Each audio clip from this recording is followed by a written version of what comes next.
So I just thought I'd do a wee update on the PhD progress. So last week I had my first supervision since coming back from the leave of absence with both my supervisors. It was through video chat through Microsoft Teams, and it went really well. You always feel a bit nervous leading up to these things, well I do, just because it's been so long since I've chatted to the supervisors, since I've even spoke about the PhD really, but it went really well.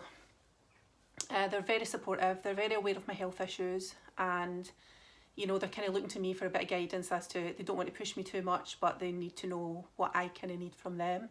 So that was really appreciated.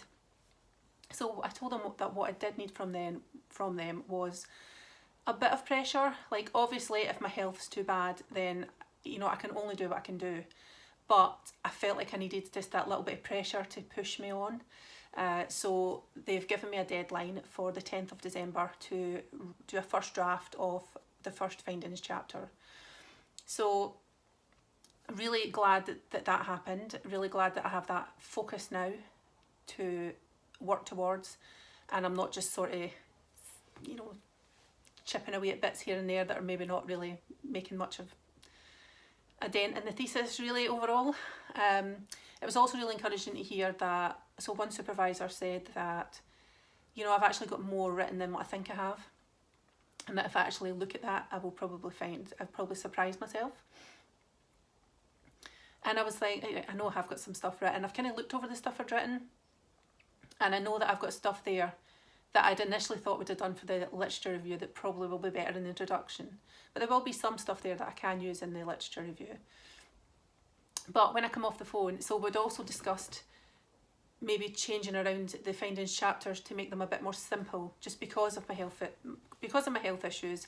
You know, they're saying you're not going to write the thesis that you really initially would have written, so it's just key just to have something well written but simple, and I totally agree. And even, you know, before being ill, I would be probably a bit fixated on passing the Viva with like no corrections, or you know, just like a month worth of corrections or something like that. But at the minute I don't care. I don't care if I submit it and they give me a year. I mean, it would be nice if it wasn't that, but if that's the case, that's the case, and I'm quite happy as long as I can submit, as long as I can get that research out there, because it is really important, and that's something else that the supervisors were really encouraging of, you know, that I do have great data and it is a story that needs to be told. So when I'd come off the call, I kind of sort of went to put all the stuff that I've got together for each findings chapter, and you know, I'm sitting at about 60,000 words for each chapter. Obviously not written, some of it written, some of it just quotes, some of it just notes, but I think, you know, that gave me a lot of confidence knowing that, okay, for this first finding chapter, the goal is to have at least 8,500 words written and subheadings if need be. Obviously, if I can go ahead and write a first draft, then that'd be great. But they're saying, you know, if you can manage to write some of it, try and make it at least 8,500 words. So I was really encouraged to see that I had 60,000 words for pretty much each chapter. So that gives me something to work towards and get on with. However, since then, so I've been having really, my health is just, honestly, it's the bane of my life. It's just constantly things are going on. And when I spoke to them a week ago, I was having trouble with my eyesight due to diabetes. And it was really, really scary. I couldn't really see, I couldn't go out and drive or anything. I could only see really close up, which I thought would be good for, that's fine, I can still study. But my eyes got better, but now they've gotten where I can't see close up.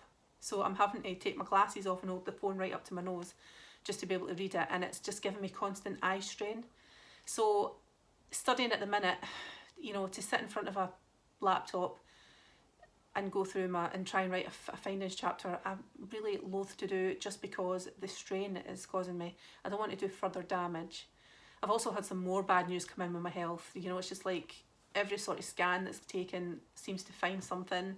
So I feel like if you were to like scan my little finger at the minute, they'd find something.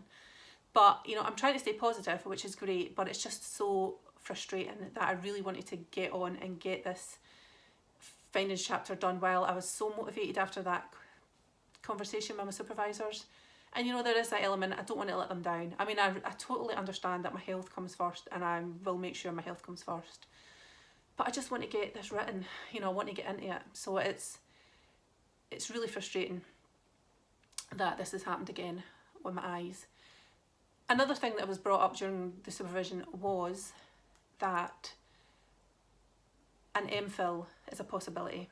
You know, it's an option if for some reason I am unable to finish the PhD.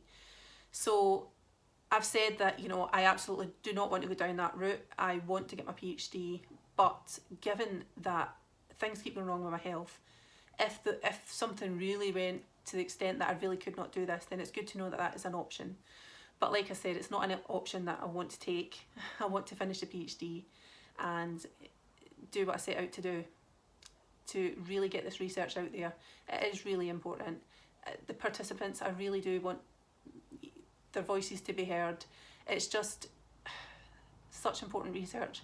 I haven't seen anything like it that involves all 3 participant groups.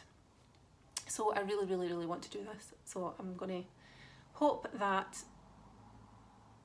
my eyes get better somehow over the next few days and I can just really get my head down and get stuck into the PhD. Fingers crossed.